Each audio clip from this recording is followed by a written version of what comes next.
Hi, everybody. Good morning, good afternoon. Welcome, welcome, welcome. So awesome to start our webinar today. I'm going to obviously give us a little bit of time for a couple of people to join us. We're looking good so far.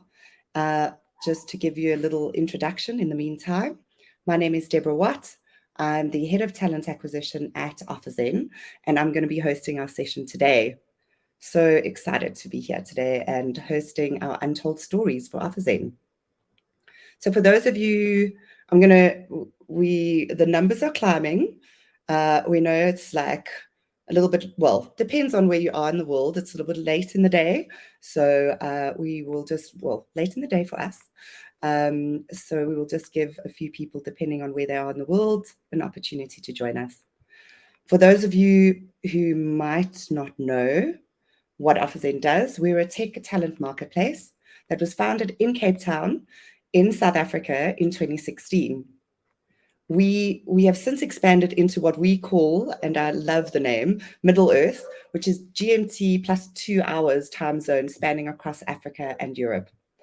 So to do what we do, our platform connects curated, actively searching developers with exciting job opportunities at over 2,000 companies in Africa and Europe. And our marketplace helps over 2,000 companies in Africa and Europe accelerate their developer hiring. So OfferZen has an amazing focus on community and the importance of connection. So this is actually the key reason we do these things. We run these events and we produce the content that we do. So we enable learning and connection. So we're super excited to be growing our community and network. For those of you who are new and joining us, super excited. If you're interested in finding anything out about OfferZen and our offerings, you are welcome to hop on I'm interested. And there's the poll. You will see it popping on your screen. Excuse me for looking at two screens. I'm looking at polls and all sorts of things in the background. But you can hop on, I'm interested, and somebody from our team will reach out and set up a chat. So excitingly, tonight, I'm joined by Willem Wijnands, and that took a bit of time to get to say, from Ashby. And then we've got Luke Shipley from Zinc. And tonight we're going to be discussing how recruiting technology is changing the way that we hire. What an awesome topic, and so interesting at the moment. Very, very exciting topic. So really excited to kick off our conversation and our talk shortly. I'd like to encourage you, if you need to grab something quickly, to have a quick drink, depending on where you are in the world. That might be tea, it might be wine. And let's settle in for a great conversation. So before I'm going to pull our speakers onto the stage, I just want to run through a couple of housekeeping rules so that we can be sure that things run through smoothly. So first of all, thing to remember, and this is what always makes it a bit awkward, is that you can see me, but we can't see you. If you drop off the video, you're absolutely welcome to just join again with the same link that you received, that you registered for the event. And if you've got any questions, you'll see on the right-hand side, there is a questions tab. You can please pop your questions onto that tab, and we'll answer you immediately. We're also going to be taking some questions at the end of the event. So a bit of a Q&A session, which is going to be awesome. And then finally, if you just want to chat, and I'd really like to try this out, what I'd like to try out is that everybody who's waiting to more people to join, it would be amazing if you can just take a moment, introduce yourself, say where you're from, tell us where you're dialing in from, whether it's the country, whether it's the location. We've had interesting people saying they're sitting in the bath with the screen up on the top. So yeah, give us a little bit of an idea of where you're at, who you are, introduce yourself, pop in links, all is good. Cool. So let's just start the night off. We're going to run a quick poll, a little icebreaker poll. What I would absolutely love to know, and the team would love to know, is how are you feeling? Sorry, I've got some crazy notifications going on here, and I just need to figure out how to turn that off. Apologies for that. I thought I did the notification. Wait. That is going to drive us crazy. Apologies, people. And I cannot seem to do it. All right, I will be figuring it in. I will figure this out in a second. I've got to submit my own vote as well to see the results. So I'm going to be jumping in. Sorry, this is awful. I thought I did it in the beginning. There you go. Found it. Excellent. Right. So we're not going to have all that beep beep. Sorry about that. Okay, cool. So the poll of where you are, how you're feeling. Give us a view. Are you feeling happy? I'm feeling happy. Are you feeling confused? Hopefully not yet. And hopefully we can get your brain juices going and get you confused by the end of the session. Are you feeling a little bit tired? Or are you feeling motivated? We'll give you an update on the poll in the next few moments. I'm just having a squiz at who's calling in and who's with us today. We've got somebody from Corbicom. We've got a bunch of people from East London. We've got some people from Cape Town, Stellenbosch. Hi, Berlin. Really cool. Hi, Pretoria. Some from Nilo, which is fantastic.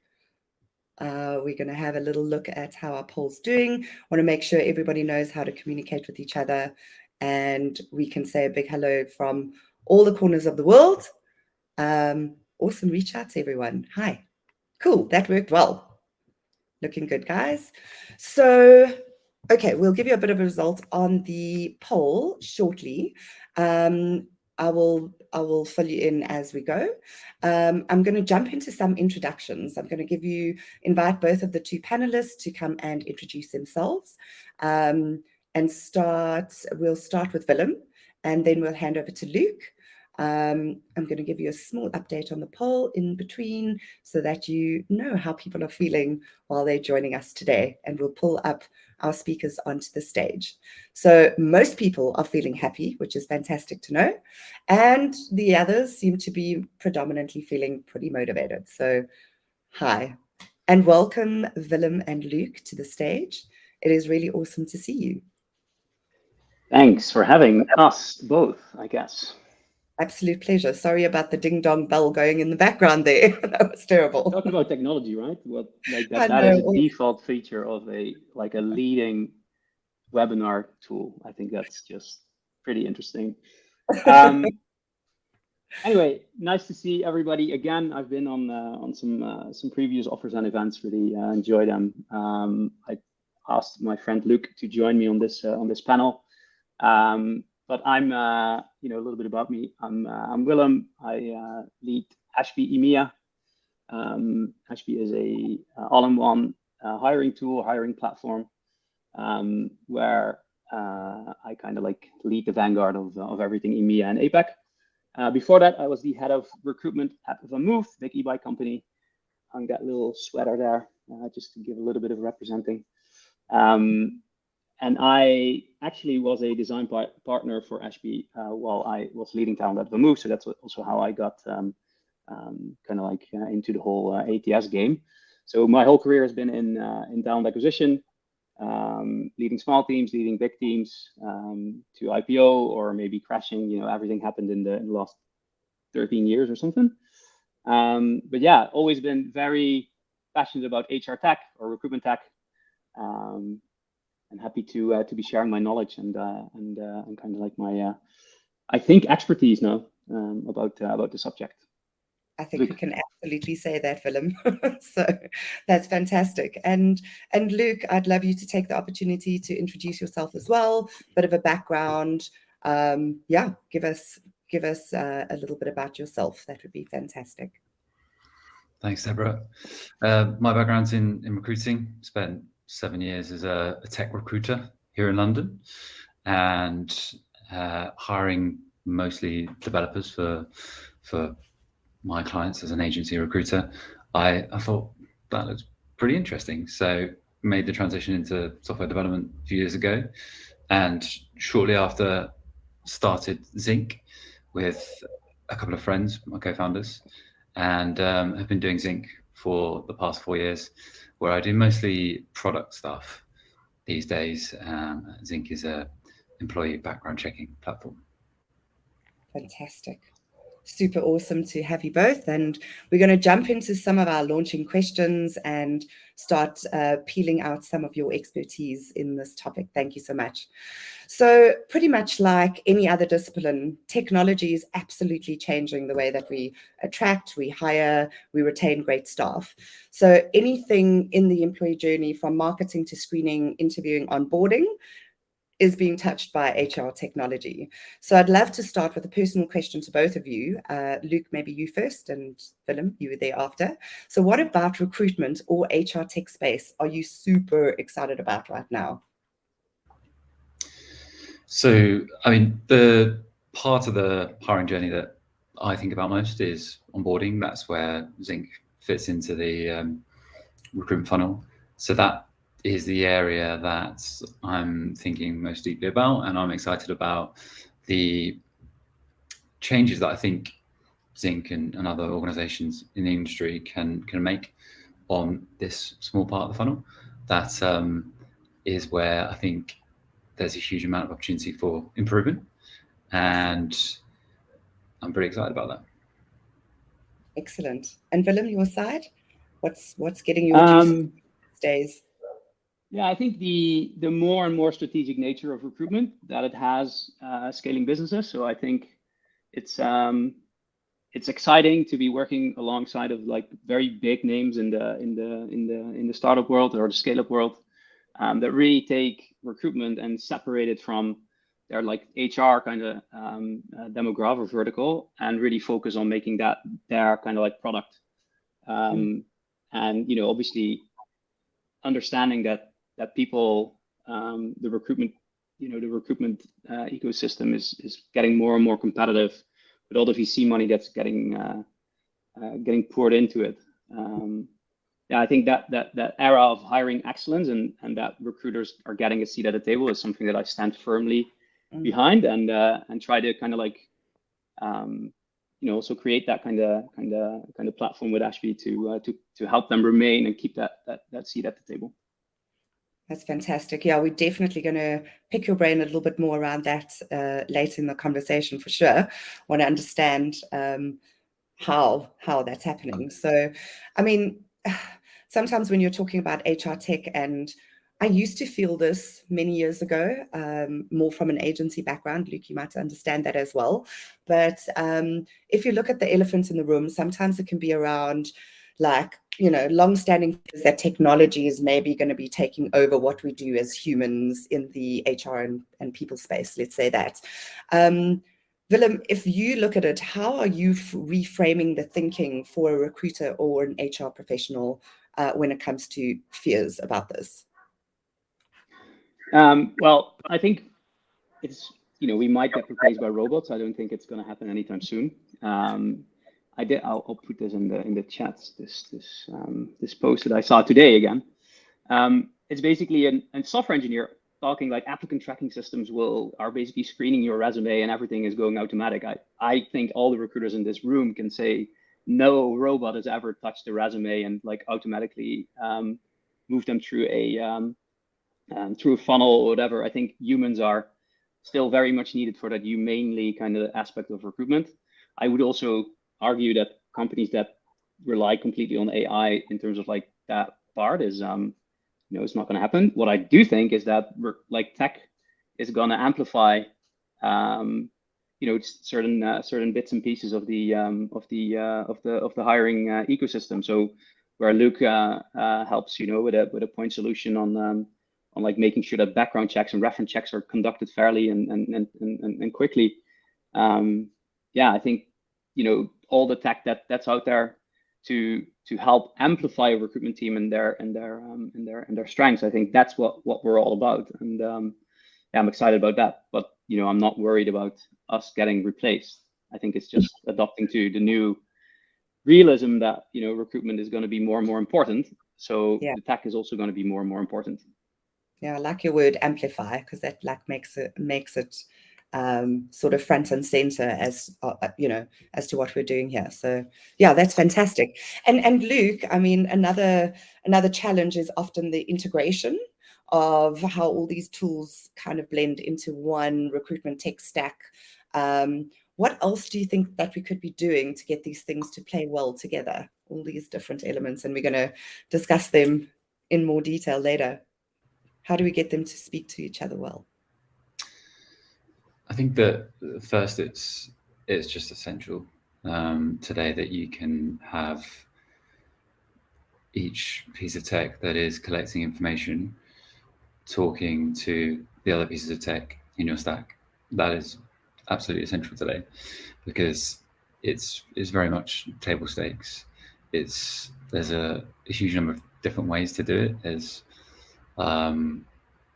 platforms that you can connect systems up without any code, without any kind of developer time, and you can push information around in a way that just wasn't possible 10 years ago. Is that sort of open source stuff? Sorry, I'm just asking is that more like open source type tech? Yeah, there's no code platforms out there where you can get free accounts and connect systems up without, just by clicking through workflows. But they won't be the most sophisticated integrations. Certainly, they'll work. If you want to get the most out of it, then you want to try and find a partner that can offer you a really flexible integration that you can bend the workflow to fit for you. With these super simple no-code platforms, you're going to get sort of one very fixed way to connect systems together, and that might work if it's your only option. But if you want to really get the most out of it, then you need to choose a really flexible integration and push for a really flexible integration that you can bend to fit your process and is going to evolve as your requirements change. Our platform is usually integrated with a number of systems, and one integration for us might be used 100 different ways by different TA teams, just in the little subtle differences that they have in their workflow. And that really makes a difference. Okay. Yeah, I can relate to that. I'm speaking to a lot of tech hiring teams, HR ops teams, and I guess with every company that I worked at, the way that the integrations are basically being presented by a lot of vendors. It's more window dressing. Like, okay, we have this integration, but how does it work?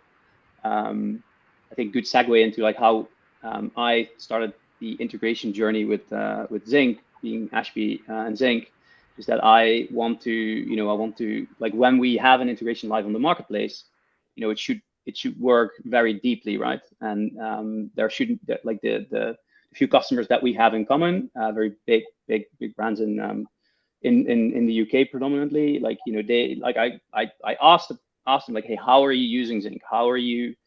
How do I make your life easier when we start integrating this? So it's me, it's also the partnership team of us both kind of talking how can we make this the best working integration in terms of how recruitment teams actually work.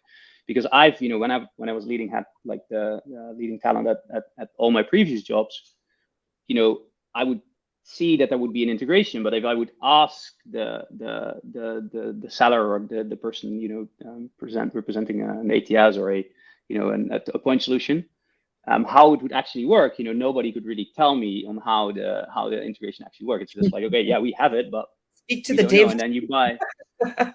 Yeah, but I think that's a big risk, right? Because we all rely on different solutions talking to one another, and then you buy something and then it ends up not working like you want it to. I think that's a big risk when you're buying buying a tool. I think it's something that if you're currently in a procurement process or whatever, that ask about how an integration actually works, and not just take there's a logo on this website and that website, and we'll just hope that it works. I think that's the takeaway from my end. Yeah, I think that's such good advice, actually, because I've been in that exact seat before myself. It's oh well, yeah, you know, you do your research, you're like, I love this product, this is so great. They even integrate to what we have in place. And then when you actually get to it, it's a little bit more messy and not as flexible as one thought. So yeah, that's great. Yeah, absolutely. And if you think about, Luke, if you had to think about like technology adoption in general, when it comes to tech recruitment, we probably passed like your early adopters, right? So and into like early majority adopters. Do you agree with that? And if you do, why? Or if not, why? I think we're what's really exciting about the space right now is that we are moving into a different phase where there's still a lot of platforms out there which probably shouldn't still be out there, because there's a huge number of companies that are stuck using these systems that it's difficult for them to move away. I kind of think about that phase that we're just hopefully coming out of as like sort of like a record keeping phase, where we're using these systems where we're just using them as like a place to keep information, just store information, keep notes, and keep different forms of media in these systems. And I hope we're moving into this phase now where automation is really changing things. There's lots of really powerful systems out there that have, you know, a ton of this stuff which can really predominantly save you a load of time, and that's a lot of people haven't discovered that yet, and it's still not a standard in the market. There's fairly basic stuff that a huge number of people could benefit from. We're a long way off AI and augmented reality and things like that getting real for recruitment, but just simply the automation that's out there in these different systems could really change people's roles and their work. Yeah, interestingly, I mean, Willem, from your perspective on what Luke just said, I mean, how do you think that recruitment technology is actually sort of keeping up and evolving with the constant change of our recruitment landscape and onboarding and employee journey landscape? It's just the ecosystem is just getting so huge and complicated. How are we keeping up with this? Yeah, so I think to Luke's point, there's a big need for automation, especially for something so rudimental as a background check, right? That should be automated, right? There's no way that should be a manual process. Then I think in that ecosystem, there's the older companies, which I shall not name, and also some newer companies that are trying to take new technology and address it to a problem that that hasn't been fixed, because there's like a behemoth kind of like controlling the whole space, and they don't really want to change. I think this is for HR tech. I think this is for any name a vertical tech that happens, is that there are the market leaders who have market share, and they are basically comfortable sitting around. And then there is the contender. And I think for me and also for Luke, we're still very early days. We're both fighting 2 or 3 big competitors in our space. We're like fighting, like I think we're competing with them. I think we're like, if I speak for Ashby, we're seeing a problem that there are too many point solutions. You need something for sourcing, you need something for scheduling, you need something for your CRM, you need something for your analytics.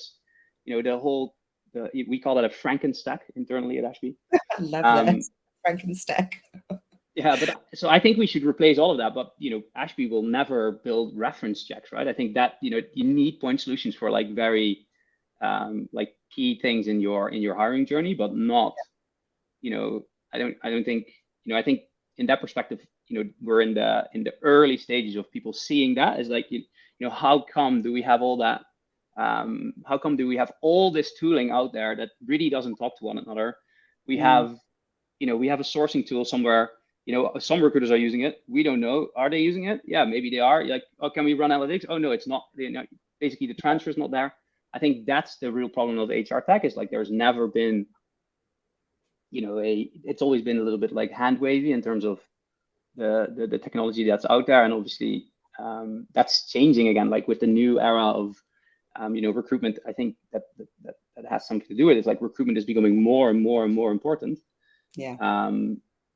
That, there is also more money for the technology side. Like, so yeah, I think we're still early days with HR tech, like early adopters, and there's still a lot of C-level, people that still not see the value of like automating most of those processes.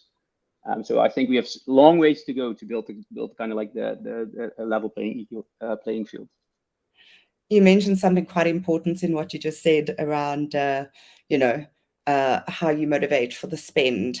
Like, let's talk about the money, Willem. So, we're in tough financial times. Things are pretty hectic out there in the world. Like you said, you've got to like really fight for your spot in the sun. It would be really, really cool to understand how you think people should be thinking about the spend in a very tough financial time and future recession that we're facing. Yeah. So I think we're very conditioned as talent folks that we can't spend money because we already cost so much money because of the agency spend and all the spend that you kind of like put out there. I think, hiring tooling, if you compare it to like project management tooling or any name a vertical, like sales, or like compare a HubSpot against like any project management tool within hiring, right? I think it's still, it melts, like there's no comparison. Like it's so cheap, actually. Like the stuff that we're building, in my opinion, should be sold. It could be sold way more expensive, but I think we're still catching up as the HR recruitment technology space to, have that kind of meat to it. Yeah. Where I see the real change is, for instance, a company called Multiverse, a very big ad tech company in the UK. They have in their values, they have like 3 R's, and one of them is recruitment. So they understand like that recruitment is going to make them win. So they are willing to build an ecosystem of that helps them win on those values. And I think that's what most companies could aspire to, and like take some I think take an example in is like understand that recruitment is no longer just agencies and we need to hire like this one-off sourcing tool and maybe an ATS that is low, like that can function as a Trello board. I think it's for leaders to build that case to C-levels, like, hey, recruitment is gonna win. If we do this right, we are gonna win this in our vertical. And yeah, I think if you manage to convince the C-level about that, then the money thing doesn't, like, you can already say, like, if we spend 10 less hires on agencies because we're going to use this software, or we're going to reduce headcount because we use Zinc, or we're going to, like, the equation is a no-brainer. But what most people do is like, okay, we've got ATS X, ATS Y, and ATS Z. One costs this, one costs that, and we just present it to C-level, like, and we need this one, the most expensive one. And C-level will say, like, no, we're going to say, like, they all look at face value. They look that they're doing the same. Why don't we go with the cheapest option? And that's the problem. So that is basically the problem within HR tech right now. Okay, so reframing how the positioning is held and putting the values and the value to the business rather than, exactly. Yeah, okay, that makes good sense. Yeah, very interesting with you mentioning about like one of the values. I mean, at OfferZen, we are also like really adopting and embracing this. We are always be hiring. So it's this like attitude of, even if it's not now, we want to build this relationship. We want to tell you about who we are, what we do, and why you need to join us. So yeah, I like that. And it's a good value to have. That's kind of embedded in how you behave like all the time. So really, really cool. What would be very cool to understand as well, Luke, just from your perspective, no, actually from both of you, is, and it's going to be a hard question to ask because you're from Zinc and you're from Ashby, but just like looking at like an even playing ground, what would you say is the one recruitment technology that might have the biggest impact on a HR or people team? If you just think about it generally, what would you say? Luke, we'll go with you first. Yeah, it's very difficult to recommend something verbatim without knowing what the problems in your organization are. I think there's stuff like up and down the process and the stack that could help people. I think the way that people should think about it is, where are the biggest bottlenecks in your recruiting funnel, and where are the biggest opportunities to make a small change and have a big impact from that. If to the last point, if you can, I don't think that the C-level folks disagree that talent attraction and talent engagement is the most important thing to their organizations. But I think that we're sort of failing to demonstrate what we could be doing, what other higher level activities we could be engaging in if we weren't doing this lower level data entry type work. And I think that does sit with the talent team and the HR team to demonstrate what they could be doing if they did have the budget to buy this tool, which gives them the biggest opportunity to engage in X activity to add value to their organization. Yeah, that makes a lot of sense. Like, look at where the issues are coming from, address those, and then you're going to be getting much closer to that. And from your side, Willem, what are your thoughts? Yeah, so obviously I can't plug ATSs, but I do think, in the ecosystem, you need, at some point, like when you, like most companies, they start out with, a Notion page and maybe a Trello board or a Google Sheet, and that all works fine up until you're 20. And it really depends when you get your first talent hire in, or like if there's a founder who knows how important hiring is, they start prioritizing something that automates their recruitment a bit more, that there's overview, and also for the candidate experience, right? I think it's, it's super important to at least, be able to thank people when they apply and reject them when they're not a good fit. So, by standard, most companies have somewhat of a hiring tool. I think what comes after is like kind of like the HRIS ecosystem. I think that's also wildly, it's a very interesting vertical where there are a lot of different players on the market. If I could plug one, it would be humans.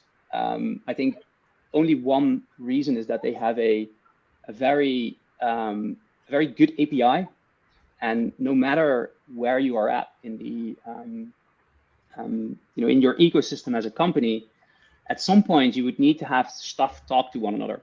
So in my case at Vermove, I needed to have Ashby talk to Culture Amp, talk to in our case Bamboo HR, and some spreadsheets, because I couldn't get that out of the finance system.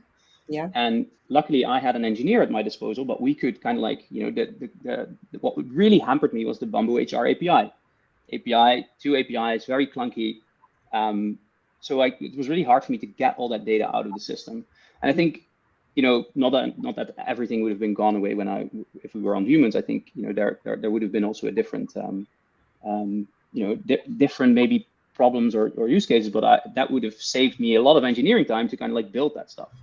Yeah. So I think that's what I like about the newer player, and I've been always I always bet on the early the contenders in the market. I just love that from the space, but I think they take a different stance. It's let's we don't shield everything away from us. Let's build an open API where everybody can integrate in, instead of oh no, this is mine, I want to build this all-in-one thing. I think that's really nice, and integrate with tooling that they need to integrate with. So for instance, with Ashby or with any other ATS. Yeah, I think that's those companies will win. Absolutely, I have to agree with you on that one. No, that's fantastic. I'd actually love to move on to a couple of the obstacles that we do face, because you know, we do face obstacles when we are trying to introduce new recruitment or HR tech. But before I do that, I just want to remind the audience, if you've got questions, if you've got comments, especially questions, the question tab on the right hand side, please pop your questions in there. Both Willem and Luke will be there or will be here to answer any questions you might have or any opinions that you want to put out there. Please feel free to just pop those in there. That would be fantastic. Awesome. So let's chat about some of our obstacles that we face, because we do face a few. If we think about the biggest barriers to adoption, how do you think that we could maybe tackle, you know, let's say you've got one large archaic system that you're working with, like the main system, whether it's an ATS or maybe it's a, you know, a payroll system, but it's got like little pieces of recruitment and, you know, HR elements to it. How do we tackle something like that? You know, saying, cool, we've got to drop all of this and we want to move over to something. Are we able to easily, you know, these days export the data from these legacy systems into something new? And what does that process look like, Willem? So I think where every new head of talent, head of people, head of HR, or they will take what they have had before at their organization, probably learn from the mistakes, and we'll try to build something new, right? So I think that's the beauty of our HR tech system, is that, you know, word travels fast, and you want to switch. So if you come into an organization, you know, sometimes there's stuff that you can't change, right? So, you know, you were on a Google organization and now you're on Outlook. Like, good luck changing that. That won't happen. Yeah. But I do think, like, you know, when you come in and you're like the expert of recruitment and you're currently on an HR, like an HRIS that does also recruitment and people, I think you know, yes, you can make the case to switch. I think the switching and building that case is not hard, but I think the change project that comes after it, like training, like with a new tool also comes new, you know, customs and new ways of working. In Ashby's case, like most recruiters have never used Ashby before. Like, it's obviously changing, but you know, we have that thing, like, oh yeah, we've never seen that before. It looks, you know, it can do everything, but like, no, it's scary. So I think that's also something that you need to overcome as a leader. Is like, you know, you can see as a recruitment leader, like, this is gonna, you know, save X amount of time, save X amount of money, you know, everybody will be better for it. But you have to grind through this change project. And I've implemented many ATSs like that, like Workable, Greenhouse, Lever, and also Ashby. And I think with every, you know, it doesn't matter which tool, there's always a dip of productivity a little bit. And then, you know, people think like, oh, why do we need to change this tool? Why do we have to do this change project? And then, you know, you build that new narrative and all of a sudden, like, productivity goes up. And after 6 months, people come to you like, oh, I'm so glad that we changed this and that we now have structured hiring or whatever. And I think that's the nice thing about an ATS. I think in Luke's point, like the reference check or the background check, you need to do it. You're hiring, you need to do it, right? And especially in the UK and probably the US and some of your markets, Luke, I'm not sure, you know, in the Netherlands, for instance, it's not really in our culture to do these like background checks. But I think there, the case is really easy. Like, hey, this person is doing this manually right now. There's this tool that can automate this. 1 + 1 is 2, right? I think that's kind of like the nice thing about point solutions, is that building the case is easy and also implementation is easy. But maybe, Luke, I'm wrong here. Maybe you can shed some light on that. Well, I guess the challenge with the part of the process that we look after, and probably other points in the journey, is that it's one of those tasks that nobody wants to do. And how do you get your team engaged to do that, or, you know, change their process to do it in a different way? It's not the most fun part of the job for a recruiter or HR person. So it's challenging. You've got to run the project like it's, you know, a really important thing that you're pushing through. Get your team engaged and bought into this journey, probably bring them along in the journey from the start, find out what their needs are, and find out what pains your team are experiencing, and then involve them in the process to select something, so that they understand what's coming and they're bought into this change before it happens, rather than it being forced upon them. And you're likely going to get better engagement, and you can get people excited about the change. Yeah. I was actually just thinking about pretty much talking about that, like change management. And, sometimes the gap is not 100% in the people team, and possibly not even with the C-suite team that agreed to purchase, the next technology. It's often that like middle layer of the actual execution. I don't know if you find that, like, sometimes that gap is sitting in, like, whatever, specialist hiring or hiring managers that are at that in-between level, and it can be a real challenge. And you need to think about that in your change management strategy of, we're moving from this to this, the reasons why, like you said, Willem, saving time, saving money, X, Y, Z, but getting the actual execution can be quite tough. So yeah, you got to be thinking about that as well. Absolutely. Change management is quite a challenge, I think. So we actually want to jump into a bit of a poll, because we'd love to know from the audience who is using what. We've got a bunch of tools you're going to see that pop up on your screen. Anything, if you could give us a little bit of, your feedback. What do you use? Matching and sourcing, job distribution, virtual recruiting, event platform, and all the list. There are so many, but it would be really great to understand what you experience in your world, so that we can get a bit of a view of who is using what. That would be fantastic. I'm answering it myself. I wish we had chatbots. We're not there yet.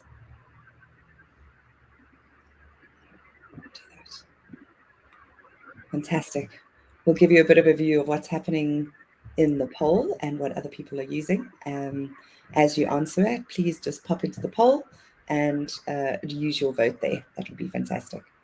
Cool. While people are doing that, Willem, if you consider those different tools, and maybe there's a different one that you want to add, which do you think has the biggest impact in actually simplifying the recruitment process? Any thoughts on that? Yeah, so then I will have to plug an ATS, right? I think if you set that up correctly and you have your whole hiring team, so not just recruiters, but also everybody widely spread, like submitting feedback, interviews being planned, people have high calendar hygiene.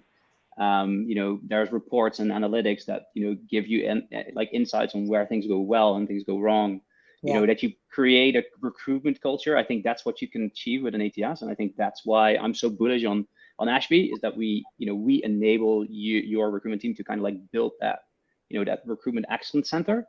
But it's also great for like when you're a little bit earlier, like, you can manage a process, right? Managing a process is super, super important in recruitment. And you can derive good candidate experience. So I think, yes, invest in, it doesn't have to be, there's a plethora of tools that can help you, like in your journey, kind of achieve goals.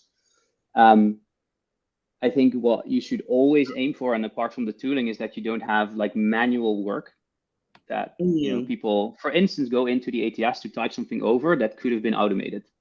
Absolutely. I think that's where you can save the most, dollars or euros or whatever currency you're at. Like, I think every time a people operations person or recruitment person is not talking to a person or like adding value and just copy pasting something that could be automated, I think that's where the real kind of like,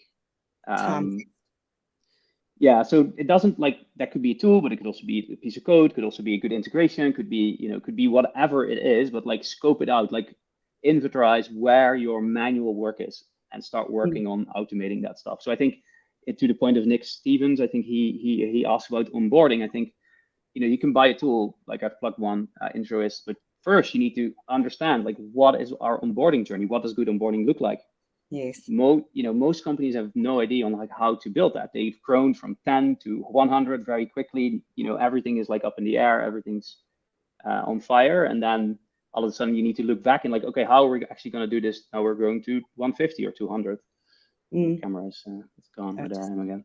That's okay. You're back. So, yes, the tooling will, like, buy a tool when you have an idea what you're going to do. Like, don't go out now and say like, oh, I'm doing reference checks and like, let's buy Zinc, or, I need an ATS, let's just buy Ashby. I think, understand your problem. What are you trying to achieve? And then, use the tools that are out there. Yeah, I think I agree with you just in terms of just a critical piece of software that really, or HR tech that really helps you is an ATS. So I'm backing that. And the reason is because of the competitive market we're in from a candidate journey perspective, where things could potentially be, sitting in calendars and multiple people and different spreadsheets and stuff like that. Even just having that element, I think, just makes a massive difference, and more so to the candidate rather than to the recruiter or the HR person, let's put it that way. So I think in such a competitive landscape, that's, the candidate journey is always front of mind as pretty much the most important thing. So whatever you need to make sure that happens, unless you've got, let's hire hundreds of people to do a copy paste, which is ludicrous. So yeah, completely agree with you. I want to give you a little bit of details. Luke, I'm going to pop into another question, but I wanted to give you some indication of what the polls were. So to our question, who uses what, in our team of people that are with us today, sorry, our 30% of the people within in our conversation today say that they use matching and sourcing HR technology, which is quite a bit. A bit of a staggering one is 24% say that they actually don't use any of the ones that we mentioned, and CRM is sitting at about 16%. So yeah, I think that's quite interesting actually. And yeah, I think, like you said, identify the problem before you decide to adopt HR tech. But yeah, I think those are the top 3 results, and that's pretty interesting. So matching and sourcing is a very important one. I actually agree with that. I mean, from Luke, from your side, where do you think the untapped potential is in HR technology?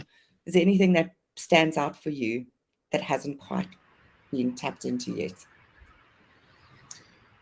I don't think there's some magic wand or secret key that that people aren't aware of. There's some great tools out there, but I think that a lot of the tooling is going to really lead to one of those outcomes: save you time, provide you with better information, or save your organization money. And that's great if you're a recruiter and you're spending too much time doing something, then communicate that problem to other people in your team to help them understand what might be useful for the organization, and communicate the other things that you could be doing, the other activities that you would be involved with, the high level activities that technology can't do for you, that you would be doing if you had that time back, or if you didn't have to engage in this thing, or if you're the leader of the team, then speak to your team members and ask them, interview them, ask them what they're doing in their time, and find out what the most painful parts of the process are for them, and that will tell you where the biggest opportunities are to make the biggest gain from a small change. But it's not going to be some magic wand. It's just going to be some opportunity which multiple people probably in a team are facing, finding this one thing irritating, or this one thing that's taking up a lot of time, where there's a simple solution for it. No, that makes good I sense. think it's really interesting that sourcing is such. Obviously, there are probably like recruiters, like more recruiters here on this call than people from HR ops that do the background checks, etc. But I also see it in our kind of like I'm just putting up our like sourcing integrations. Like we have so much sourcing tools. There are so many sourcing tools that you can use to kind of like build your pipelines, like automate really the I think one of the most. I started as a diehard sourcer, like building my own booleans, etc. Now there's programs, like many of them, that can just build you the lists, and you pay top money for it.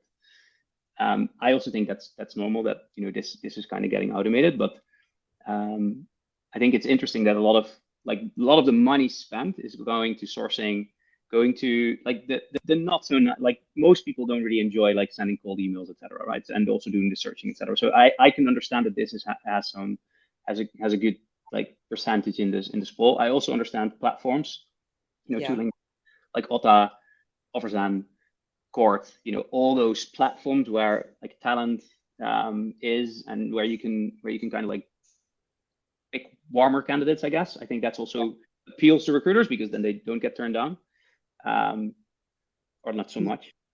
So I think it's interesting that there is the biggest, that's what we use. But then maybe in terms of productivity, or maybe in terms of like automation, or maybe in terms of like stuff that will save you also a lot of time, is a little bit underrepresented. So I think that's very interesting. Tool. For sure. I'm a little bit cognizant of our time, because we would like to take obviously one or two people's questions from the audience.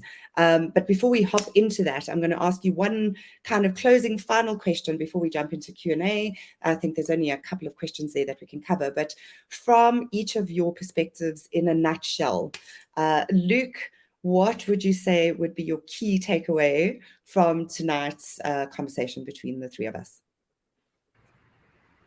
Key takeaway.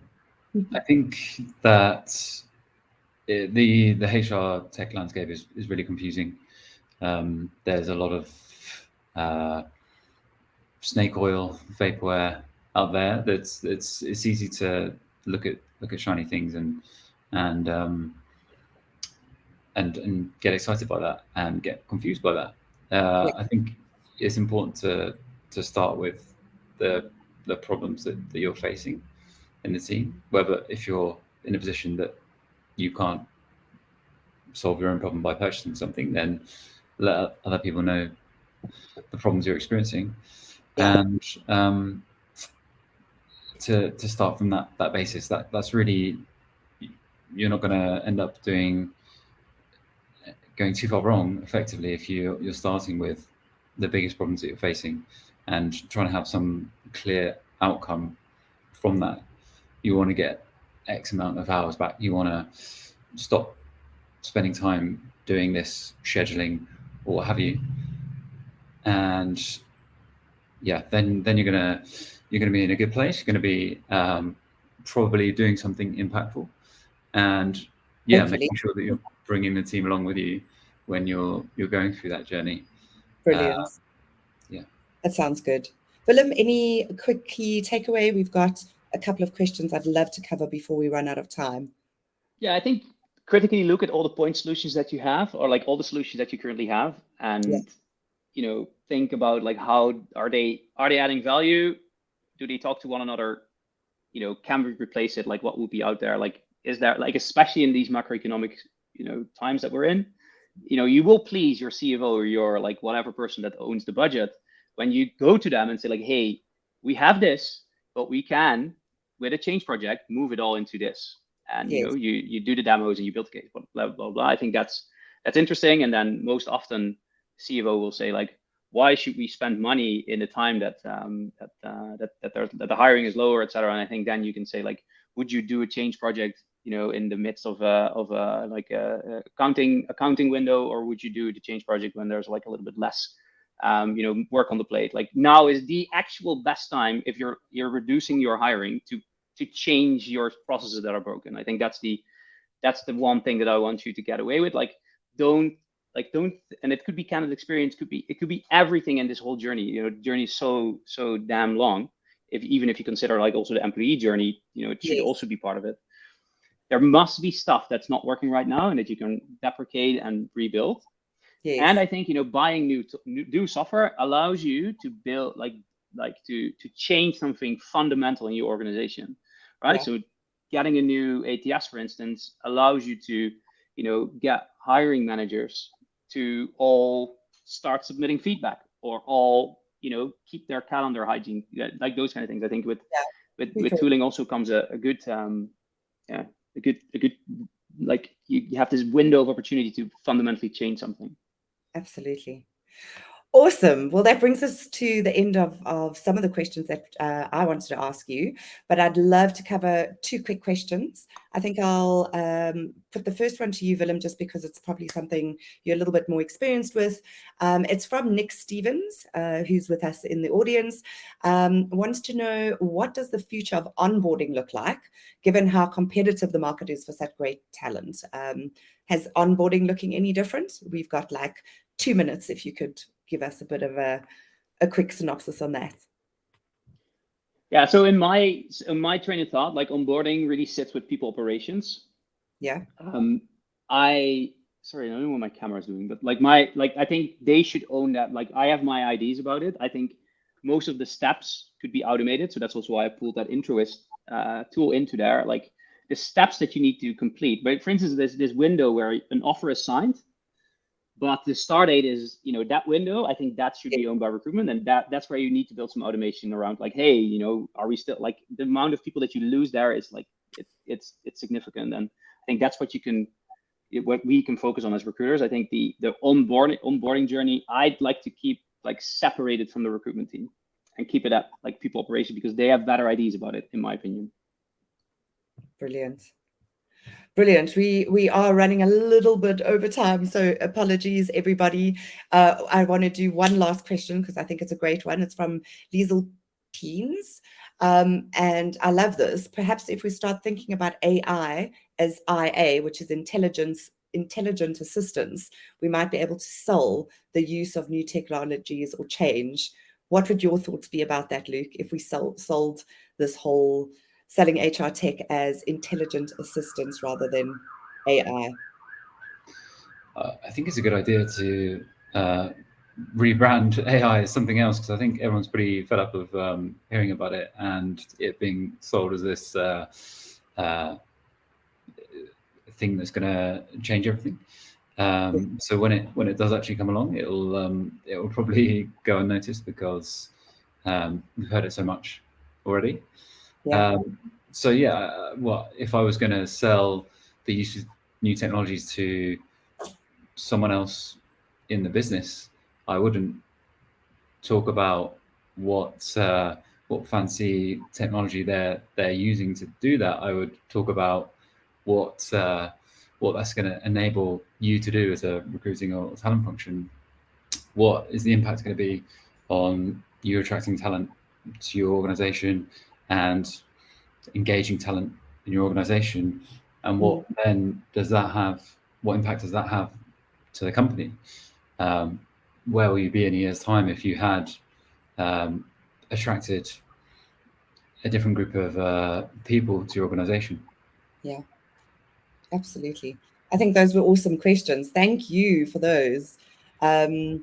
So I think we've got a couple of other questions, but I am very cognizant that I know everybody's on here and we expect to finish at 6. So I'm just going to probably wrap up with a big thank you to Willem and to Luke for joining us tonight. I think we've covered so much ground this evening, but it is such a big topic that it feels like an hour isn't enough. But I think, you know, taking it down in bite-sized chunks, I think there's been some real pearls of wisdom. Thank you so much, Willem, and thank you so much, Luke. And thank you to the audience for your inputs and for your doing the polls and asking the questions. I wish we had more time to finish those. Thank you so much for joining us, and I hope the conversation has been useful and you've got some key takeaways. And we look forward to seeing you another time. And yeah, Willem, Luke, good night, and audience, good night. Thanks for having us. Appreciate it.